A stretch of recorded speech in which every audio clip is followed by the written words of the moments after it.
Hello, beautiful people. Honestly, I'm here, the creator and writer of the Honestly Sis newsletter, a weekly newsletter geared towards millennials who are truly trying to get their shit together. And I am here for another daily motivational video where we use the tarot to become the alchemist of our lives. A little bit about me. I do not just use the tarot. I use God and cousins in the same sentence. And I may mispronounce some things, but if it does not stop Charlemagne the God, it will not stop me. All right, y'all, let's get into it. What messages, angel number 29, what messages do you have for us to become the alchemist of our life, to help bring heaven on earth, or just to do magic in public? God, deliver these messages to me and through me as clear as possible. In God's name I pray, I share.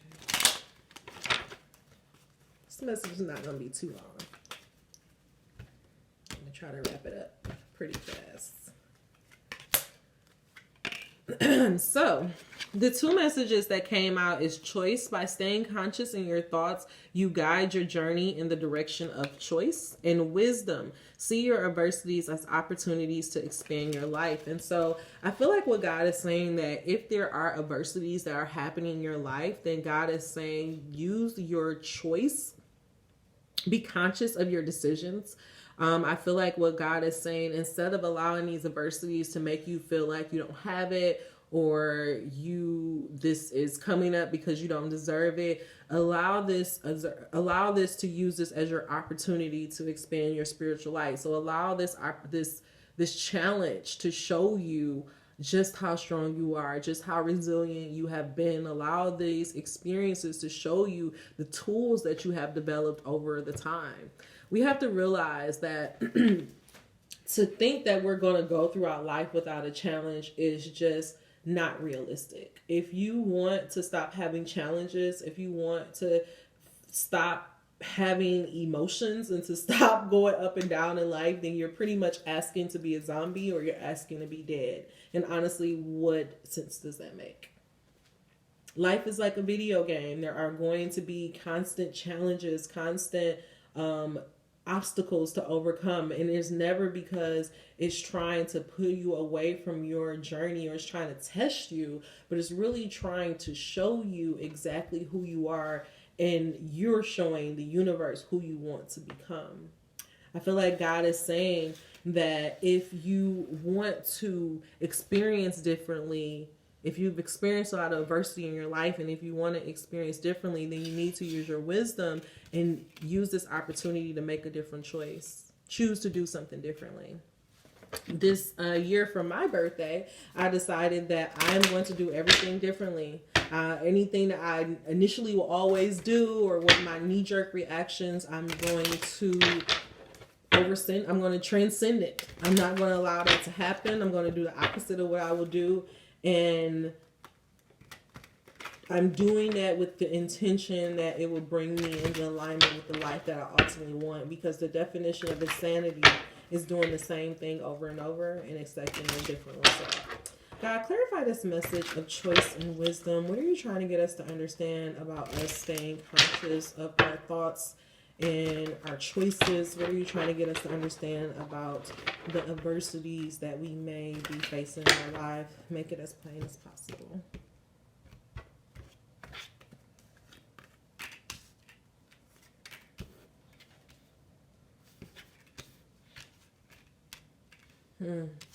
The King of Wands came out for choice, and the King of Wands is someone who is very business minded. It's someone who's clearly the king of his castle. The Wands is all about passion. It's all about that's the Pentacles. It's all about passion and air and intuition and inspiration. And so the King of Wands is someone who is able to take an idea and bring it into form.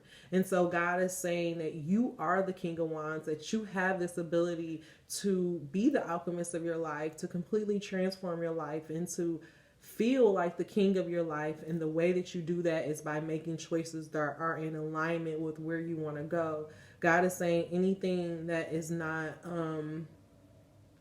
in alignment with your life or where you're trying to go, then you need to make that choice to either move away from it, or remove it, or try to fix it. Angel number 444.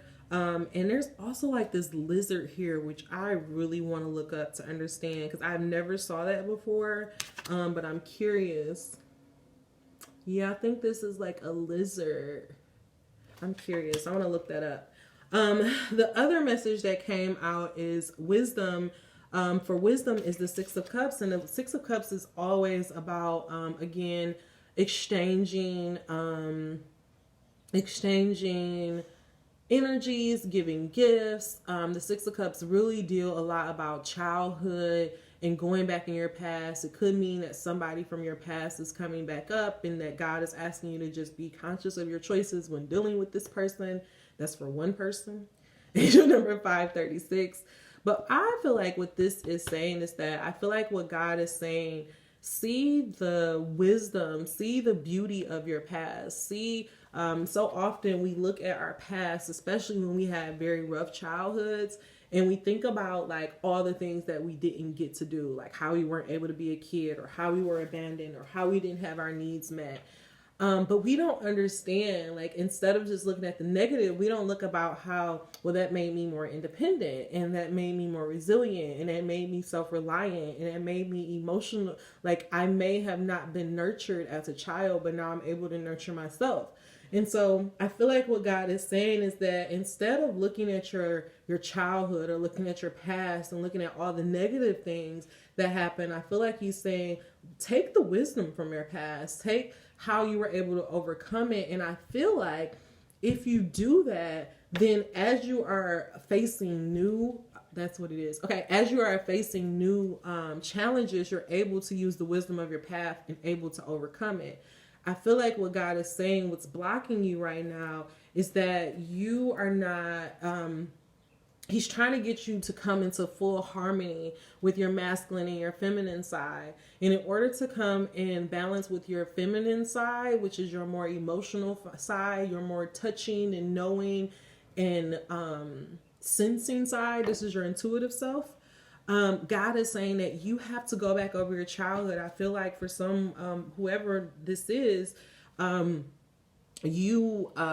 childhood was bad, so you just completely block it out. Angel number 720, and God is saying that if you block it out, you're not going to get the healing that you ultimately deserve. Angel number 729, you're not going to be able to see just how strong you are, just how resilient you are, and how you've been able to just overcome so much. And so I feel like for maybe some or both of us, I don't know, there's just a need to go over your childhood so that you can bring yourself into balance and bring yourself into harmony. And then for others of you who have done that, who have went back in their childhood, who has been able to really, I mean, even if you have been able to transmute it, at least been able to get the lessons from it, then I feel like what God is saying is that you are now going to feel that total harmony with yourself, that masculine and feminine side, and you're going to feel like the King of Wands, and you're going to feel like you're able to be the alchemist of your life. Let's get us a blank angel card and get on out of here. Angel number 827.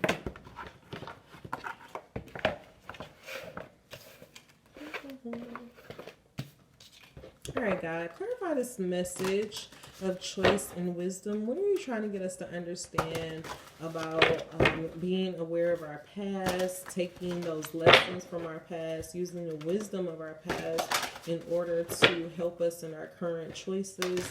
What do you want us to know about bringing our masculine and feminine side together in order to get the ultimate healing that we deserve and we desire? God, just clarify this message of the King of Wands, the Six of Cups, the Two of Cups with the Star reverse. Make it as plain as possible. Any doubt, any confusion that I or the reader or the listener may have, please clear it up and make it as plain as possible. In God's name I pray. Alright, so he said our card is on the bottom. The Sun Daughter. What's on the top? Angel number 934, the Changer. I am going to say, I do want to know what this card of the Changer means. Just really quickly. Angel number 344, the Changer. If you selected the changer, you have battles with what is true and what is false. What you think you do and what is really happening in your life are not congruent. You may have a tendency to avoid what life is presenting you by attending to only those things that interest you. You may have a tendency to escape. If you do not look at life as just passing, you may be able to stay with it. Do you think you can have peace with what is potent in your life? And so I feel like that was a necessary message to read for that childhood. There's people who are struggling to come into sync with their intuition. And it's probably because you are fearful of your feelings. You know, you can't avoid your feelings. You have to feel them. Your emotions give you your emotions, energy, emotion. It gives you information about how you feel, about where you are. And so God is saying it's just a need for you to really be honest with yourself, a need for you to be conscious of your choices, a need for you to understand your power and your ability to be resilient and to overcome things. And once you're able to do that, you will put yourself into harmony. Angel number 11. You are glowing with your love. Sun daughter, if you had not come into being, the world would never truly experience unconditional love. On your waking path, you love and you are loved to you are no, excuse me. On the waking path, you love and are loved no matter what. People are envious because you receive and give love so easily and abundantly. Your natural warmth and companionship are so genuine, people can hardly ignore you. You are youthful, but by no means young. You know too much to be young. You are everyone's favorite daughter. You are homeless. Excuse me. I'm going to start over. Angel number 1150. You are youthful, but by no means are you young. You know too much to be young. You are everyone's favorite daughter. If you were homeless, it would not last long because someone would be attracted to your radiance and take you in. You show people how to give love without expectation, and such action is often imitated. Your waking path is glowing with sunlight. On a sleeping path, though, sun daughter, you are abused by others who take your love for granted. Since you do not expect anything in return, those who do not give will find you ripe for the taking. This has caused much turmoil in your life. You develop relationships easily, but soon you realize yourself on a one-way street. People are crazy about you, but you are not always crazy about them. You wonder, how in the world did I let this person into my life? Remember, sun daughter, unconditional love does not equate love under any condition. You cannot feel love under any condition. If someone is abusing you, it is not love, it is pain. If the love is being controlled and directed, it is not unconditional. Unconditional love can only be felt between those who can be vulnerable, unveiled, imperfect, and undefensive in their loving. Those are not conditions. They are qualities that support love. With those qualities, love can be unlimited. The sun daughter's open and warm energy can feel exposing and unprotected in a world where we feel strength is our greatest asset. As a result, our sun daughter's energy is rarely seen openly in those who have experienced oppression, violence, war, or any trauma. We do not walk well in the world feeling unprotected. Instead, we bury this unlimited love deep inside us. In this way, we can avoid the disappointments as we had as small children when our love was not returned. We become soul sleepers when we bury our loving nature. A buried love brings lots of misery, so sharpen your ability to detect people seeking love they can control. There is no need to let the ones you love rule your life. Your care and warmth are only true when they come from a natural desire to give such. Listen to your heart and trust that when the pain or trouble shows up in a relationship, it is time to pay attention. Sun daughters are to be cherished. Angel number 14.